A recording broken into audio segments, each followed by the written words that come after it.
Let me tell you the story of a man whose name echoes through history like a drumbeat of rebellion. Toussaint Louverture was his name. Born a slave, he rose to become a warrior, a statesman, and the architect of freedom for the island of Saint-Domingue, now Haiti. This is a tale of courage, betrayal, and the unyielding spirit of a man who dared to defy the empires of the world.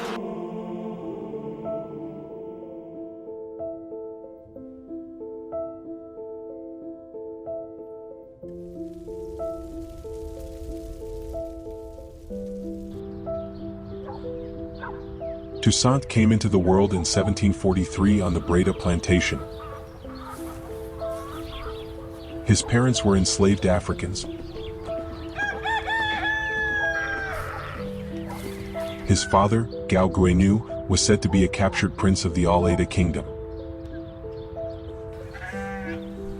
He was small and frail as a child, earning him the nickname Fatras Batten. He grew into a wiry, resilient man, quick of mind and body. Though slaves were denied education, Toussaint's brilliance could not be dimmed. The overseer of the plantation, impressed by his diligence, allowed him access to books. He learned to read and write French, and some say he even knew Latin. He devoured the works of Enlightenment thinkers, Voltaire, Rousseau, and Reynal, philosophers who spoke of liberty and the rights of man. But books alone did not shape him. His wisdom was forged in the fires of experience. Toussaint earned a place of trust as a coachman, a position that gave him a measure of autonomy.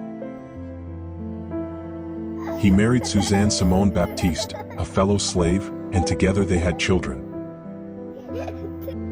By the time the revolution came, Toussaint was a freedman, a rarity among his peers. But make no mistake, his freedom did not dull his sense of justice. He knew that liberty for one was meaningless without liberty for all.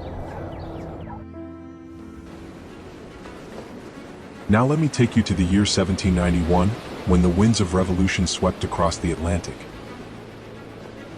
In France, the monarchy had fallen, and the ideals of liberté, égalité, fraternité were on every tongue. But in Saint-Domingue, these words rang hollow to the enslaved, who toiled and suffered to fill the coffers of French planters. Then, on a fateful August night, the enslaved rose up. It began in the north with fire and fury. The cane fields burned, and the blood of oppressors flowed like rivers. Toussaint at first held back. He watched, he waited.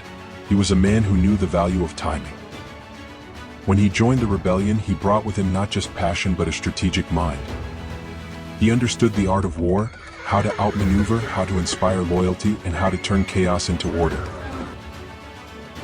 Under Toussaint's leadership, the ragtag forces of the rebellion transformed into a disciplined army. He allied with the Spanish, who controlled the eastern part of the island, using their support to strengthen his position.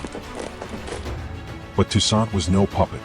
When the French abolished slavery in 1794, he switched allegiance, bringing his troops to the French side and driving out the British and Spanish forces. By 1798, Toussaint was the unchallenged leader of Saint-Domingue. He governed with a firm but fair hand, rebuilding the economy and ensuring that former slaves could work the land as free men.